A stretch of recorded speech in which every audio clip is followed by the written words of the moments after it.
ಇದರಿಂದ ನಾವು ನಿನ್ನ ನಾಮವನ್ನು ಮಹಿಮೆಪಡಿಸಿ ಆಶೀರ್ವಾದ ಹೊಂದಿಕೊಳ್ಳುವ ಹಾಗೆ ನೀನು ತಂದೆ ಸಹ ಬೇಡ ಆಶೀರ್ವದಿಸಬೇಕೆಂದು ಯೇಸು ನಾಮದಲ್ಲಿ ಪ್ರಾರ್ಥಿಸುತ್ತೇನೆ ತಂದೆಯೇ. ಆಮೆನ್. ಇಲ್ಲಿ ನಾವು ನೋಡುವಾಗ 46ನೇ ವಚನ, ಆಮೇಲೆ ಯೇಸು ತಂದೆಯೇ ನನ್ನ ಆತ್ಮವನ್ನು ನಿನ್ನ ಕೈಗೆ ಒಪ್ಪಿಸಿಕೊಡುತ್ತೇನೆ ಎಂದು ಹೇಳಿ ಮಹಾಧ್ವನಿಯಿಂದ ಕೂಗಿ ಇದನ್ನು ಹೇಳಿದ ಮೇಲೆ ಪ್ರಾಣ ಬಿಟ್ಟನು. ನನ್ನ ಸಹೋದರರೇ, ಯಾರಾದರೂ ಈ ಲೋಕದಲ್ಲಿ ತಂದೆ ತಾಯಿಗಳಾಗಲಿ, ಅಣ್ಣ ತಮ್ಮಂದರಾಗಲಿ, ಹೆಂಡತಿಯಾಗಲಿ, ಗಂಡನಾಗಲಿ, ಬಂಧು ಮಿತ್ರರಾಗಲಿ ಒಬ್ಬ ಮನುಷ್ಯನಿಗೆ ಪ್ರಾಣ ಕೊಟ್ಟಿರೋದು ಯಾರು ನೋಡಿದ್ರ? ಈ ಲೋಕದಲ್ಲಿ ನಾನು ನೀವುಗಳು ನಮ್ಮ ಹಿಂದಿನ ಜೀವಿತದಲ್ಲಿ ಪೂಜೆ ಮಾಡಿದಂತ ಆರಾಧಿಸುವಂತ ಅನೇಕ ದೇವರುಗಳಿದ್ದಾರೆ. ಯಾರಾದರೂ ಈ ಲೋಕಕ್ಕಾಗಿ, ಲೋಕದ ಮನುಷ್ಯರಿಗಾಗಿ ಪ್ರಾಣ ಕೊಟ್ಟಿದ್ದಾರೆ ನೋಡಿದ್ರ? ಎಲ್ಲಾದ್ರೂ ಕೇಳಿದ್ರ? ನನ್ನ ಜೀವಿತದಲ್ಲಿ ನಾನು ಕೇಳಿಲ್ಲ. ಒಬ್ಬ ಮನುಷ್ಯನಿಗೆ ಪ್ರಾಣ ಕೊಡಬೇಕಂದ್ರೆ ಅಷ್ಟು ಸುಲಭ ಅಲ್ಲ. ಒಂದು ಸೈಂಟಿಸ್ಟ್, ಒಬ್ಬ ಸೈಂಟಿಸ್ಟ್ ಒಂದು ಟೆಸ್ಟ್ ಮಾಡ್ತಾನೆ. ಏನಂದ್ರೆ ಈ ತಾಯಿ ಮಕ್ಕಳು, ಈ ಒಂದು ಕುಟುಂಬದ ಪ್ರೀತಿ ಯಾವ ರೀತಿ ನೋಡ್ಬೇಕು ಅಂತೇಳಿ ಒಂದು ಈ ತರ ಟೇಬಲ್ ಹಾಕಿ ಒಂದು ಗ್ಲಾಸ್, ಸುತ್ತಲೂ ಗ್ಲಾಸ್ ಇರುವಂತದ್ದು, ಒಂದು 3 ಅಡಿ 4 ಅಡಿ ಎತ್ತರವಾದದ್ದು ಗಮ್ ಹಾಕಿ ನೀರು, ಅದರಲ್ಲಿ ನೀರು ಬಿಡ್ತಾ, ಒಂದು ಕೋತಿ ಮರಿಯನ್ನ ಅದರಲ್ಲಿ ಬಿಡ್ತಾನಂತೆ. ಬಿಟ್ಟು ಅದನ್ನ ನೀರು ತುಂಬಾ ಬರ್ತಾ ಇದ್ದಂತೆ. ಆ ಸಣ್ಣ ಮರಿ, ಕೋತಿ ಮರಿ, ಸಣ್ಣ ಮರಿ, ಅದು ನೀರು ಬಿಡ್ತಾ ಬರ್ತಾ ಬರ್ತಾ ಆ ಮರಿ ಮುಳುಗಕ್ಕೆ ಹೋದ್ರೆ ಆ ಮರಿನ ಮೇಲಕ್ಕೆ ಎತ್ಕೊಂತಂತೆ. ಮೇಲಕ್ಕೆ ಎತ್ಕೊಂಡು ಎಲ್ಲಿ ತನಕ ಎತ್ಕೊಂಡು ತಲೆ ತನಕ ಎತ್ಕೊಂತಂತೆ. ಆಮೇಲೆ ಕೋತಿ ತನ್ನ ತಲೆ ಮುಳುಗಕ್ಕೆ ಹೋಗುವಾಗ ನನ್ನ ಪ್ರಾಣ ಹೋಗ್ಬಿಡ್ತಾರೆ ಅಂತ ಹೇಳಿ ಆ ಮರಿನ ಮೇಲಕ್ಕೆ ಎತ್ತಿ ಕೆಳಕ್ಕೆ ಹಾಕೊಂಡು, ಆ ಕಾಲುಗಳ ಕೆಳಗೆ ಆ ಮರಿನ ಹಾಕೊಂಡು ಅದು ಮೇಲಕ್ಕೆ ಬಂತಂತೆ. ಅಂದ್ರೆ ತನ್ನ ಮರಿಗಿಂತ ತನ್ನ ಪ್ರಾಣನೇ ಆ ಕೋತಿಗೆ ಮುಖ್ಯವಾಯಿತು. ಅರ್ಥಮೈನ? ಕೋತಿಗೆ ಪಿಲ್ಲಕ್ಕಿಂತ ತನ್ನ ಪ್ರಾಣವೇ ఎక్కుವಾಯಿತು. ఈ ప్రపంచంలో ప్రతి ఒక్క తల్లిదండ్రులు కానీ, ప్రతి ఒక్కరు కానీ వాళ్ళ ప్రాణమే ఎక్కువ. ఒక ముగ్గురు చాలా గొప్ప స్నేహితులు ఉండరంట. ಆ ಸ್ನೇಹಿತರು, ಸಾರಿ, ಕನ್ನಡದಲ್ಲಿ ವಾಕ್ಯ ಕೇಳ್ತಾ ಇದ್ದಾರೆ, ಕನ್ನಡದವರು ತೆಲುಗು ಅರ್ಥ ಆಗಲ್ಲ. ಹಾಗಾಗಿ ಏನಾಗ್ತಾ ಇದೆ ಅಂದ್ರೆ, ಬೇರೆ ಆ 3 ಸ್ನೇಹಿತರು ಎಷ್ಟು ಸ್ನೇಹಿತರಂದ್ರೆ ಒಬ್ರಿಗೊಬ್ರು ಪ್ರಾಣ ಕೊಡೋಷ್ಟು ಸ್ನೇಹಿತ ಅಂತ ಆ ರೀತಿ ಇದ್ರಂತೆ. ಆದ್ರೆ ಆ 3 ಜನರಲ್ಲಿ ಒಬ್ಬ ಸ್ನೇಹಿತನಿಗೆ ಒಂದು ರೋಗ ಬಂದ್ಬಿಟ್ಟಿದೆ. 3 ಜನ ದೊಡ್ಡ ಶ್ರೀಮಂತರೇ, ಎಷ್ಟು ಬೇಕು ಅಷ್ಟು ಹಣ ಇದೆ. ಆದ್ರೆ ಎಷ್ಟು ಹಣ ಬೇಕೋ ಅಷ್ಟು ಖರ್ಚು ಮಾಡಿದ್ದಾರೆ. ಆಮೇಲೆ ಬದುಕಲ್ಲ, ಇಷ್ಟು ದಿವಸಕ್ಕೆ ಸತ್ತೋಗ್ತೀಯ ಅಂತ ಹೇಳ್ತಾರೆ. ಆದ್ರೆ ಈ 3 ಜನ ತಿಂತಾ ಇದ್ರು, ಕುಡಿತಾ ಇದ್ರು, ಹಲ್ಲೆಲೂಯಾ ಕುಡಿತಾ ಇದ್ರು, ಎಲ್ಲ ಚೆನ್ನಾಗಿದ್ರು. ಆದ್ರೆ ಪ್ರಾಣ ಹೋಗ್ತದೆ ಅಂತ ಹೇಳುವಾಗ ಆ ಸ್ನೇಹಿತನ ಕರೆದು, ನಾವು ಒಂದೇ ತಟ್ಟೆಯಲ್ಲಿ ತಿಂತಾ ಇದ್ವಿ, ಒಂದೇ ಮನೆಯಲ್ಲಿ ಮಲಗ್ತಾ ಇದ್ವಿ, ಒಂದೇ ಹಾಸಿಗೆಯಲ್ಲಿ ಮಲಗ್ತಾ ಇದ್ವಿ, ನಮ್ಮ 3 ಪ್ರಾಣ ಒಂದೇ ಅಂತ ನಾನು ಅನಿಸಿದ್ವಿ. ಈಗ ನಾನು ಸತ್ತೋಗ್ತಾ ಇದ್ದೀನಿ, ನಾನು ಬೇರೆ ಲೋಕಕ್ಕೆ ಹೋಗ್ಬಿಡ್ತೀನಿ, ಯಾರು ನನ್ನ ಜೊತೆಯಲ್ಲಿ ಬರ್ತೀರಿ ಅಂತ ಒಬ್ಬ ಸ್ನೇಹಿತನ ಕರೆಯುವಾಗ ಆ ಸ್ನೇಹಿತರು ಏನಂತೆ, ನೋಡು, ನನ್ನ ಆಸ್ತಿ ಬೇಕಾದ್ರೆ ಬರ್ಕೊಡ್ತೀನಿ, ನನ್ನ ದುಡ್ಡೆಲ್ಲ ಬೇಕಾದ್ರೆ ನೀನು ಕೊಟ್ಟು ಬಿಡ್ತೀನಿ, ಆದ್ರೆ ನಾನು ನಿನ್ ಜೊತೆಲಿ ಬರಕ್ಕಾಗಲ್ಲ, ಅಂದ್ರೆ ನಿನ್ ಜೊತೆಲಿ ನಾನು ಸಾಯಕ್ಕೆ ಸಿಗ್ತೀನಿಲ್ಲ. ಸರ್, ಇನ್ನೊಬ್ಬ ಸ್ನೇಹಿತನ ಕರೆದಂತೆ, ನೋಡು, ನನ್ನ ಆಸ್ತಿನ ಕೊಡ್ತೀನಿ, ನಿನ್ ಜೊತೆಲಿ ಇರ್ತೀನಿ, ನೀನು ಒತ್ಕೊಂಡು, ನೀನು ಸತ್ತೋದ ಒತ್ಕೊಂಡು ಬರ್ತೀನಿ, ಸಮಾಧಿಗೂ ಬರ್ತೀನಿ, ನಿನ್ನ ಮಣ್ಣು ಹಾಕಿ ನಿನ್ನ ಸಮಾಧಿ ಕಾರ್ಯಗಳೆಲ್ಲ ಮಾಡ್ತೀನಿ, ಆದ್ರೆ ನಿನ್ ಜೊತೆಲಿ ನಾನು ಸಾಯಲ್ಲ. ಅಂದ್ರೆ ಈ ಲೋಕದ ಸ್ನೇಹಿತರು, ಈ ಲೋಕದ ಜನರು ಹೀಗಿರ್ತಾರೆ. ಆದ್ರೆ ಯೇಸು ಕ್ರಿಸ್ತನು ಎಲ್ಲ ಮಾಡಿ ಮುಗಿಸಿ ಕೊನೆಯದಾಗಿ ಒಂದು ಕೆಲಸ ಮಾಡ್ಬೇಕು. ಆ ಸೈತಾನ್ ಸಾಯಿಸ್ಬೇಕಂದ್ರೆ ಆತನ ಕೂಡ ಆ ಶಿಲುಬೆಯಲ್ಲಿ ತನ್ನ ಪ್ರಾಣ ಕೊಡ್ಬೇಕಾಗಿದೆ, ತನ್ನ ಕಾಯ ಬೆಲೆ ಕೊಡ್ಬೇಕಾಗಿದೆ, ತೆತ್ತಬೇಕಾಗಿದೆ. ಅದಕ್ಕಾಗಿ ಆತನ ಏನ್ ಮಾಡ್ತಾನೆ, ಎಲ್ಲಾ ಕೆಲಸ ಮಾಡ್ತಾನೆ, ನಿನಗೋಸ್ಕರ ನನಗೋಸ್ಕರ ಎಲ್ಲ ಕೆಲಸ ಮಾಡ್ತಾನೆ. ಮತ್ತು ಆತನ ಸಾಯೋದಕ್ಕೆ ಒಂದು ಕಾರಣ ಇದೆ. ಯೇಸು ಸ್ವಾಮಿ ಹುಟ್ಟುಕ್ ಮೊದಲು ಪೂರ್ವ ಕಾಲದಲ್ಲಿ ಎಷ್ಟೋ ಜನರು ಭಕ್ತರು ಸತ್ತೋಗಿದ್ದಾರೆ, ಅವರೆಲ್ಲ ಪಾತಾಳದಲ್ಲಿದ್ದಾರೆ. ಹಲ್ಲೆಲೂಯಾ, ಅವರೆಲ್ಲ ಪಾತಾಳದಲ್ಲಿದ್ದಾರೆ. ಅದಕ್ಕಾಗಿ ಯೇಸು ಕ್ರಿಸ್ತನು ಈ ಭೂಮಿ ಮೇಲೆ ಇರುವಂತ ಜನರನ್ನೇ ಬದುಕಿಸೋದಲ್ಲ, ಪಾತಾಳದಲ್ಲಿ ನೀತಿವಂತರಾಗಿ ಸತ್ತವರು ಕೂಡ ಪಾತಾಳದಲ್ಲಿದ್ದಾರೆ, ಅವರು ಕೂಡ ಸುವಾರ್ತೆ ಸಾರಬೇಕಾಗಿತ್ತು. ಹಲ್ಲೆಲೂಯಾ, ಅವ್ರಿಗಾಗಿ ಸುವಾರ್ತೆ ಸಾರಬೇಕಾಗಿತ್ತು. ಅದಕ್ಕಾಗಿ ಅವ್ರನ್ನು ಕೂಡ ರಕ್ಷಣೆ ಮಾಡಿ ತರಬೇಕಾಗಿತ್ತು. ಅದಕ್ಕೆ ಅದನ್ನ ಮಾಡೋ ಕೆಲಸ ಎಲ್ಲ ಮಾಡಿ, ತಂದೆ ಈ ಲೋಕದ ಕೆಲಸ ನನ್ ಮುಗೀತು, ಇನ್ನೊಂದು ಕೆಲಸ ಇದೆ, ಅದನ್ನು ನಾನು ಮಾಡಿ ಮುಗಿಸ್ತೀನಿ ನೀನ್ ಕೊಟ್ಟಂತ ಕೆಲಸ ಅಂತೇಳಿ ಏನ್ ಮಾಡ್ತಾನೆ, ಎಲ್ಲ ಮುಕ್ತಾಯ ಆದ್ಮೇಲೆ ತನ್ನ ಪ್ರಾಣವನ್ನ ಆತನ ಕೈಗೆ ಒಪ್ಪಿಸ್ಕೊಳ್ತಾನೆ. ನೋಡ್ರಿ, ಏನು ಯೋಹಾನ್ ಬರೆದ ಸುವಾರ್ತೆ 19ನೇ ಅಧ್ಯಾಯ 33ನೇ ವಚನದಿಂದ 35 ವಚನಗಳಲ್ಲಿ ನಾವು ನೋಡುವಾಗ ಏನಾಗ್ತದೆ, ಆದ್ರೆ ಯೇಸುವಿನ ಬಳಿಗೆ ಬಂದಾಗ ಆತನ ಆಗಲೇ ಸತ್ತಿರುವುದನ್ನು ಅವರು ಕಂಡು ಆತನ ಕಾಲಗಳನ್ನು ಮುರಿಯಲಿಲ್ಲ. ಆದರೂ ಸಿಪಾಯಿಗಳು ಒಬ್ಬನು ಈಟಿಯಿಂದ ಆತನ ಪಕ್ಕೆಯಲ್ಲಿ ತಿವಿದ ಕೂಡಲೇ ರಕ್ತವು ನೀರು ಹರಿಯಿತು. ಅಂದ್ರೆ ಬೈಬಲ್ ಅಲ್ಲಿ ಹೇಳಿದ ಸತ್ಯವೇದಲ್ಲಿದೆ, ಆತನ ಒಂದು ಎಲುಬು ಮುರಿಬಾರದು. ಅದಕ್ಕೆ 7 ಸಮಯದಲ್ಲಿ ಆತನ ಸತ್ತಿದ್ದನು ಇಲ್ಲವಂತ ಪರೀಕ್ಷೆ ಮಾಡಕ್ಕೆ ತನ್ನ ಆತ್ಮ ಒಪ್ಪಿಸ್ಕೊಟ್ಟಿದ್ದಾನೆ.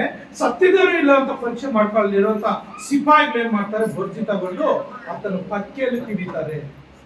ಆ ಪಕ್ಕೆಯಲ್ಲಿ ತಿಗುವಾಗ ಅಲ್ಲಿ ಒಂದೇ ಒಂದು ಹನಿ ರಕ್ತ ಇರ್ತದೆ. ತೆಲುಗಲ್ಲಿ ಬೆಳಗ್ಗೆ ಆಡ್ಬೋದು, ಆಕರಿ ರಕ್ತವು ಬೊಟ್ಟು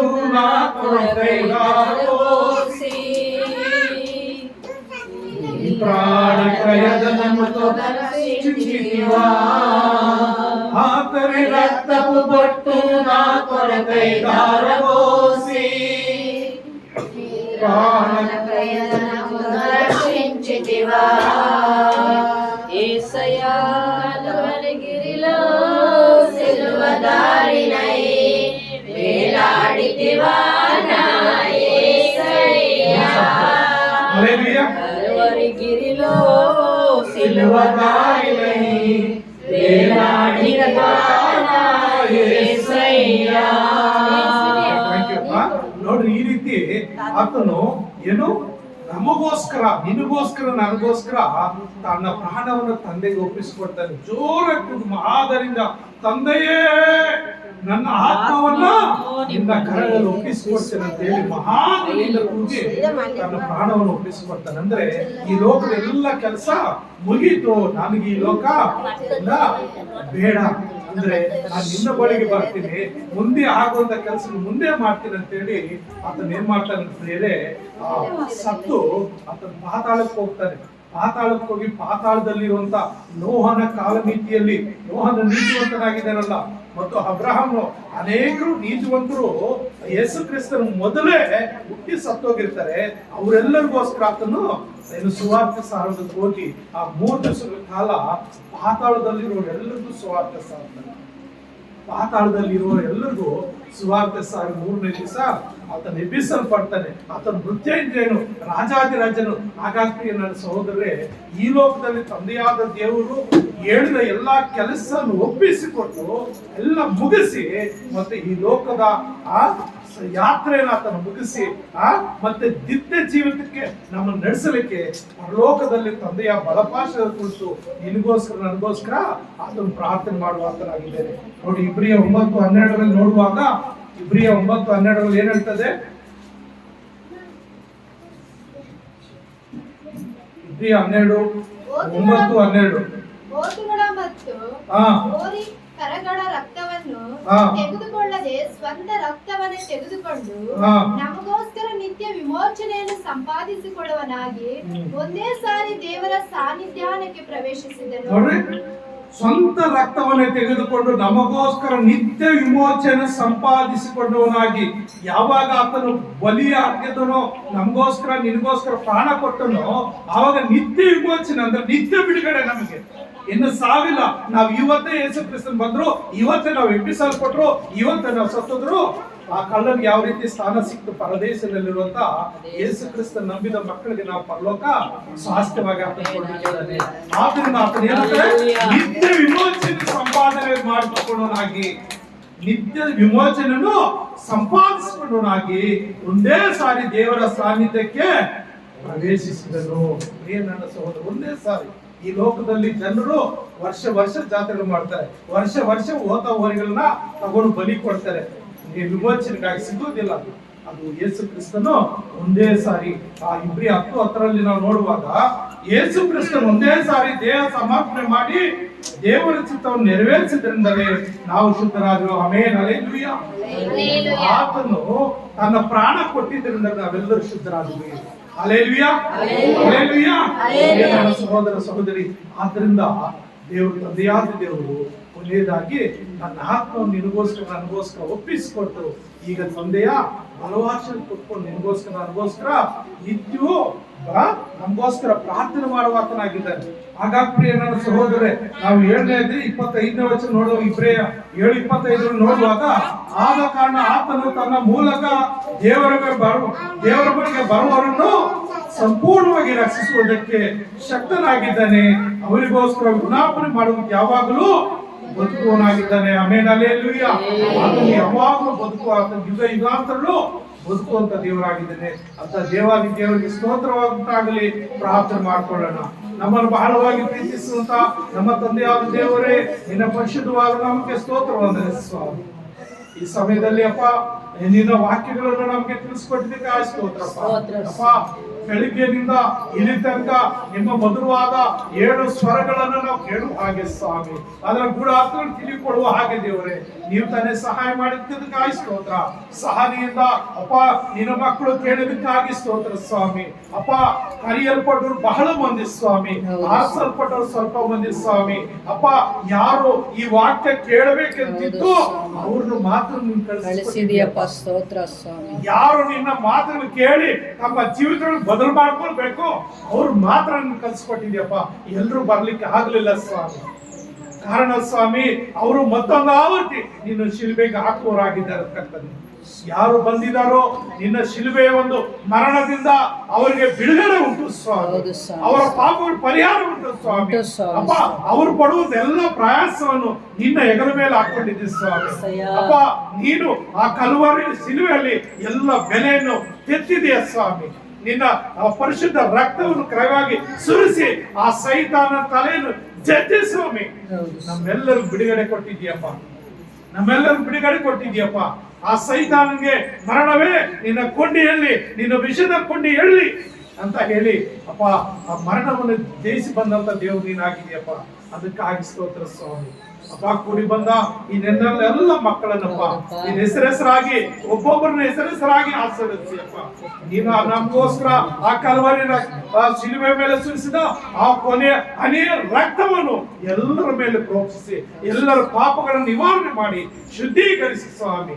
ನಿತ್ಯ ರಾಜ್ಯ, ನಿತ್ಯ ವಿಮೋಚನೆ ಹೊಂದಿಕೊಳ್ಳುವ ಹಾಗೆ ಸ್ವಾಮಿ, ನಾವು ಕೂಡ ನಿನ್ನ ಜೊತೆಯಲ್ಲಿ ಪರಲೋಕದಲ್ಲಿ ಆರೋಹಣ ಆಗುವ ತನಕ ಸ್ವಾಮಿ ನೀನು ನಮ್ಮೆಲ್ಲರೂ ಕಾಪಾಡಿ ಆಶೀರ್ವದಿಸಬೇಕೆಂದು ನಜರೇತಿನ ಯೇಸುವಿನ ನಾಮದಲ್ಲಿ ಪ್ರಾರ್ಥಿಸಿ ಬೇಡುತ್ತೇನೆ ತಂದೆಯೇ. Amen, amen, amen.